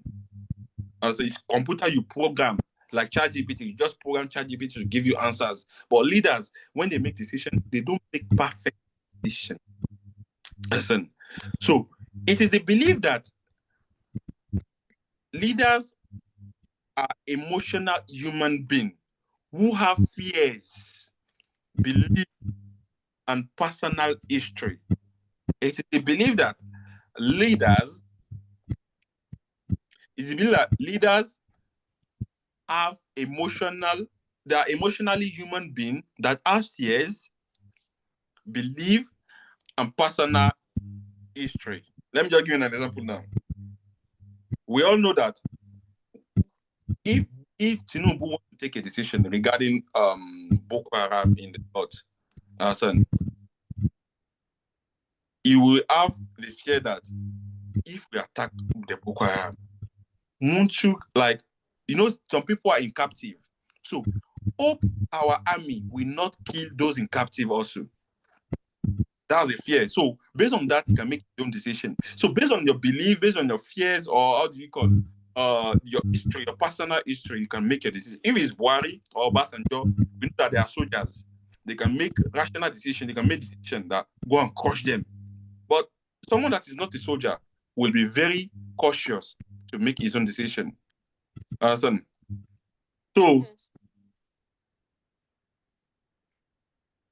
do you only want to say something? Anyone want to say something before I proceed?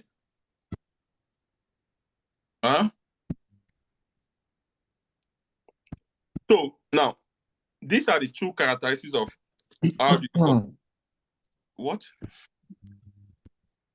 You want to say something? Okay. I wanted to say something on this role of psychology actually. So this role of psychology, it's like bringing out the what's it called now? The human nature of decisions maker and policy maker. Because in your explanation, you only said that leaders can make decisions, but then their decisions are imperfect because they are not programmed. So this particular foreign policy analysis, it shows that leaders do not make perfect decisions because the decisions or because they are not programmed. So I want to understand now. Is it because how do I put it now? Okay, I know human beings are easily influenced by emotions, belief, past history, and what have you. So because of these emotions now, does it state that no individual or no leader can make perfect decisions? Like the psychology in essence, it's kind of confusing, honestly. So the psychologist is trying to tell us that leaders make decisions out of fear, or their personal perception, or their personal history, or their belief. Do you get? So if a leader is fearing that Yeah.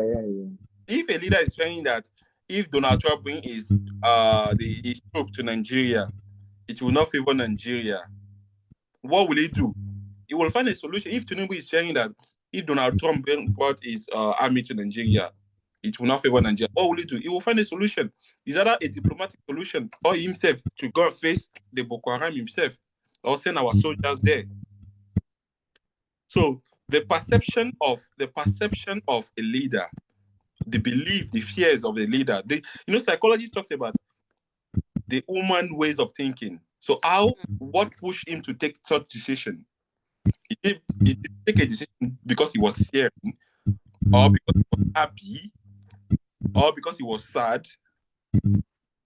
So you need to analyze that one. Understand? Okay. Now, these are the two features, like two characteristics. Like when you talk about the contemporary analysis, you have to see these two things, which is the rise of non-state actors and the psychologist point of view on that.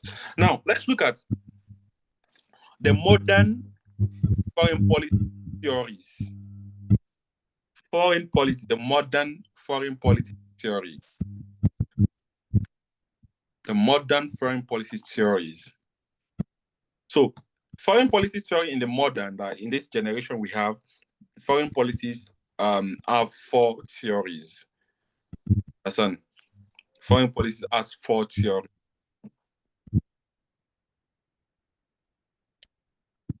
In this era, we have foreign policy has four theories.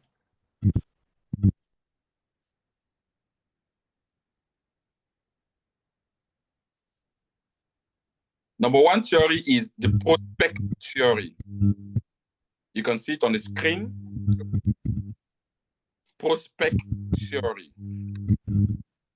The number one theory in the modern foreign policy analysis or the contemporary foreign policy analysis is the prospect theory. While the number two is schema theory. I don't know how you pronounce it in English, but in French, it's schema theory. That's S for Sierra, C for Charlie, H for Hotel, E for Echo, M for Mike, A for Alpha. Schema. I don't know how to spell. I don't know. There's some word I don't know how to pronounce in English. I don't know. Schema. Yeah, schema. So that's S for Sierra, C for Charlie, H for Hotel, E for Echo, M for Mike, A for Alpha. Schema. Why the third one is operation code. Operation code of a leader. Operation code of leader. Why the fourth one is the leadership analysis. The leadership analysis. I hope we are not tired. I hope we are not tired. Because it seems we are tired. We are tired, right? I say not yet because we still have a little more time to round up. So if possible, just like a summary. Understand? Because you have 15 to 20 minutes to round up. Yes. So because actually, I want to prefer like a summary. I want us to round up this four theory because that's the end of section 2 of module 1. Module 1 has 4 sections. So we've done with the 1. We are now in number 2. So we want to finish in the theories. After finishing the theory, that means we've done module 1, section 1, and section 2. So it can mean 2 sections in module 1. So I'll just round it up like 15 to 20 minutes. I know I'm a talkative, but we'll be able to 15 to 20 minutes. It's for good. So now prospect theory. Let's talk about prospect theory. Prospect theory says leaders have 5 things in common. I mean, they have 2 things in common, but those 2 things in common influence their decision. So prospect theory says leaders have 2 things in common. Number 1 is leaders make riskier decisions when they are trying to avoid losses, leaders make risky decision when they are trying to avoid losses, when they don't want to lose in international space. They make some decisions that are very risky. When they don't want to lose the power or the influence in international space, they make decisions that are very risky. Understand? To avoid them to lose something. That's the number one thing, belief of this prospect theory. What the number two is, but they act cautiously. They act cautiously when they feel that they are in a position of gain. They act cautiously when they feel that they are in a position of gain. Understand? When they see that they are gaining, they act cautiously. But when they see that they are losing, they take some risky decision. Let me just give you an example now. Can you repeat the first one? What? Please, can you repeat that leaders? They believe that leaders make a decision when they are trying to avoid losses. They don't want to lose something. They don't want to lose their influence, their power in international sphere. So they take this riskier decision.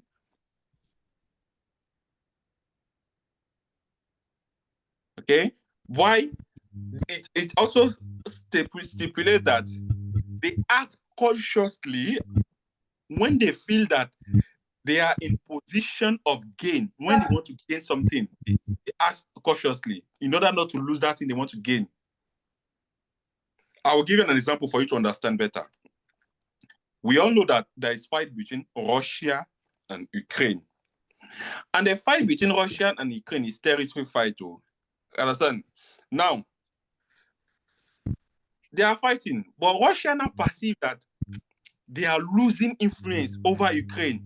Like, Ukraine is a small country, and they are losing influence because as we bombarding Russia, it is making Russia to lose influence in international space. Everybody know that the president of Russia, Vladimir Putin, everybody knows say this man is a strong man, powerful man. So if small Ukraine defeated Russia, do you think other countries will respect Russia? They will not respect Russia. Do you get? But because, you see, because Vladimir Putin said that the president of Russia, Vladimir Putin, said that they are losing. So what did he do? He invaded Russia. He invaded Ukraine. He bombarded them. That we are playing with you guys before, but it seemed that you want to overcome us. He invaded them and bombarded them. So if in 2022 Russia invaded Ukraine and bombarded them, it is because it's perceiving that the leader of Ukraine Russia is perceiving that they are losing their influence because of the small country called Ukraine. Do you understand? So he take the risk without looking at what he will lose. Am I communicating? Yes. So some leader will take the decision when they see that we are trying to lose, they just take some risky decision to see if it will work or not. You get? So the second theory we have is schema theory. Schema theory, this theory explains that leaders use... I'm sorry, they are disturbing here. So this theory believes that leader use used to interpret events quickly. Let me just say, some leaders take decision quickly because they can interpret it easily on their own part. Understand? So let's say it tends to tell us how leaders perceive threats, how leaders see opportunity or friends. Let's say this case of Jong-un. So Kim Jong-un as a president in his own country, In North Korea, yeah, I think it's not in North Korea. In North Korea, some people don't want to be friends with him. Some countries don't want to be friends with him because they see him as potential threat. This man doesn't talk in noise. You won't see him doing noise as Donald Trump is doing noise. But they see him as a threat. But some other allies see him as friends. And some see that there's an opportunity to work with this man, because if we work with him, if any country attack us, we call upon him, he will retaliate. Understand? So the schema theory tends to analyze that which country is our friend, which country is our enemy, where is the threat coming, where is danger coming, and where is opportunity coming. Understand? Let me just give you an example now. Let me just give an example. Nigeria as a country, you see, when Nigeria put its mouth, Nigerian government, when they put its mouth in Africa issues, they are trying to follow one thread, one schema, one line. Understand? The line is that we are your big brother, we are your leader, we are your regional big brother. So when they put their mouth, when Nigerian leader puts his mouth in anything happening in Africa, it's because they don't want to lose their relevancies. So they believe that Africa as a country, African as a continent is like a house, is like a home. So, and they are living there, and they are the Nigerian leaders that are, how do you call, the border. So we've been following this schema that we take them as brothers and sisters, we take other countries as brother and sister, and we take opportunity from them, because we believe that we living in African continent, we are one. That's their own belief. So I'll just rush because we've been talking is now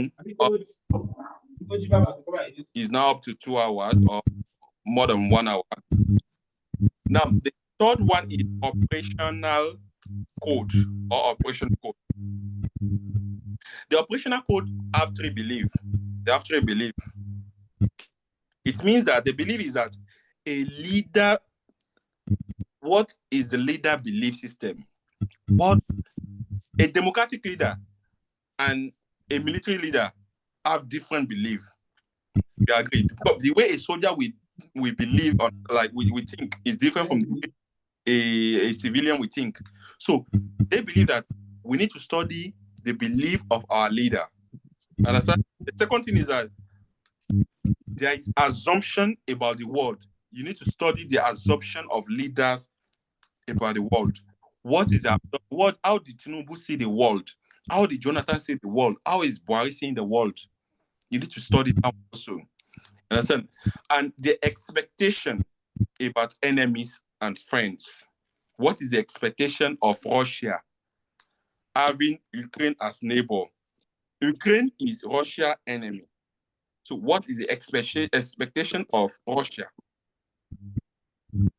If I'm fast, let me know. It's because we've used more times, that's why I just want to round up here. So the expectation about world enemy, the enemy and the allies. Now, this theory tends to answer some questions. The question it tends to answer is, do leaders trust each other? The Tinubu trust the president of Ghana. The president of Ghana trusts the president of America. The president of America trusts Russia. You understand? So that is the belief. Do they trust each other? Do leaders trust each other? That's number one question it tends to ask. The number two is, do they prefer force or diplomacy? Do leaders prefer force or diplomacy? Like, do they want to fight? Now, Nigerian and Donald Trump want to come to Nigeria with his troop. You study Donald Trump. Do Donald Trump like fighting, or you like to talk diplomatically? If he's fighting, we'll face him by fighting. If it's diplomacy, we send our emissary to go and talk with him. You understand? Why the last question they ask is, does leader believe that the world is hostile or friendly? Some leaders, they believe that the world is hostile, while some leaders believe that the world is friendly. But what we just have to know is that leaders know that they have to struggle for power. So leaders have to struggle. You have to struggle for power. If you don't have power, other countries will not respect you. Let me just give you an example now. Example of Obasanjo. You see, Obasanjo believed in diplomacy. That is, let's talk. If you are fighting, let's talk and solve problems. Don't let us fight ourselves. You understand now? And his own part, he trusted international organization. That is why Nigeria was championing ECOWAS. Understand? So that is the belief of Obasanjo. The belief. So the belief of a leader, you need to study the belief, because each belief determines the law Obasanjo made during his tenure is different from what Buhari will make, or what Jonathan will make, or what Yaradua will make, because they have different beliefs. Understand? So Obasanjo prefer like negotiation over force. Why some other people will say, let's fight. Let's fight. Understand? Am I communicating? Yes. I want to talk about the last one, and we'll ask question, and after asking question, we can end for tonight's class. The last one is a leadership analysis. The next leadership analysis. So this leadership analysis, this recognizes that two leaders from the same country can have a different foreign policy decision in the same situation. Two leaders in the same country can have different diplomatic. What make Buhari to close land border? Why is it not that Tinubu is not closing land border? Whereas they are still in the same country. The reason why Buhari closed land border is still persisting now. People are still smuggling things to come to Nigeria. Not that Buhari solved it totally. But why is it that Tinubu not closing land border? Understand? So these leaders can have different opinion regarding decision of foreign policies. But it tends to study leader personality. It tends to study leader personality, leadership style, emotional traits, and cognitive style. It tends to study leader personality, leadership style, emotional trait, and cognitive style. You get like how is our leader seeing things? The way Buhari sees things is different from other people. The way I might be seeing things might be different from the way you are seeing things. So how do we see things?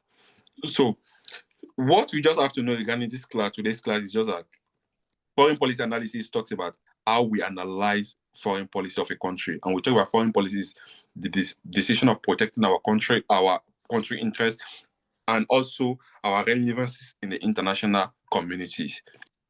Am I communicating? Yes. I'm sorry to be a bit talkative, or we'll call it A for tonight's class. This is like we've done mode 1, section 1, and section 2. See, as I told you, that it might be a bit confusing, but I try my best to just cut it small till you understand. You get so Network is bad. in the network is bad. Oh, I'm Sorry, sorry. the characteristics you mentioned earlier, sorry for taking you back, Characteristics of what? of stage 4, contemporary stage. We talk about the rise of non-state actors. Yes. And the role. And the role of psychology. Under the rise of non-state actors, we mentioned non-state actors. Yes, I got that part. Okay. I got 1 and 2. I think it's from 2. Okay. We have. Can anyone list it for her, please? Can anyone?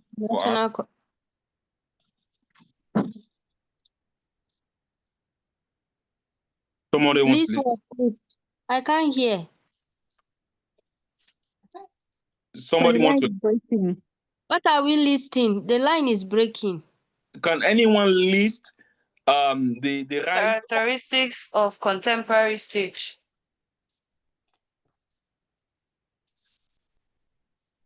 Okay. Let me see. Multinational. Okay, so the rise of the non-state actors, Rise that's the of the first one. non-state actors. That's the Yes. first one. The role of psychology. She wants you to list the rise of non-state actors, those actors. She wants you to list it. No, are they just two? Because I have two already. Yeah, there are two. There are two. Okay. But Thank you. under the rise of non-state actors, that's where we mentioned the multinational and the NGOs. Multinational, the terrorists, the NGOs. Yes, I heard those ones. Thank you. Okay, no problem. Any other question? Any other question? So in the absence of no... Is there any other theory before this prospect theory? No. You mentioned any? Okay. It's prospect, schema, leadership style, and code. Okay. Thank you so much. Any other question? Yeah, sorry, please.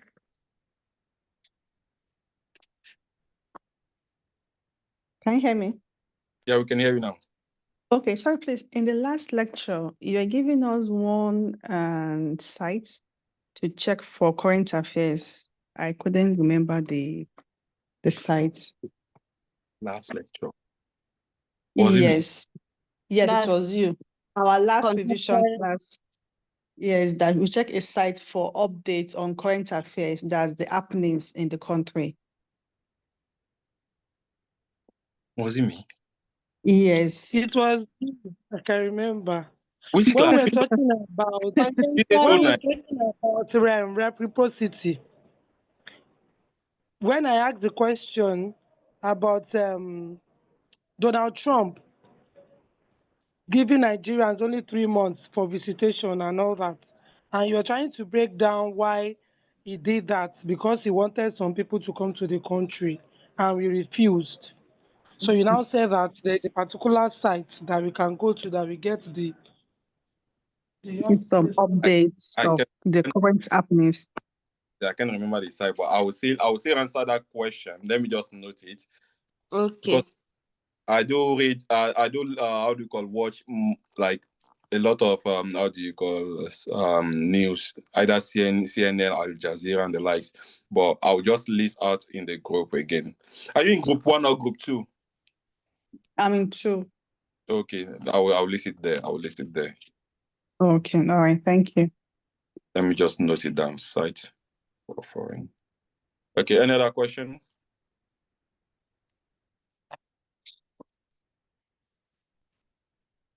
Another question?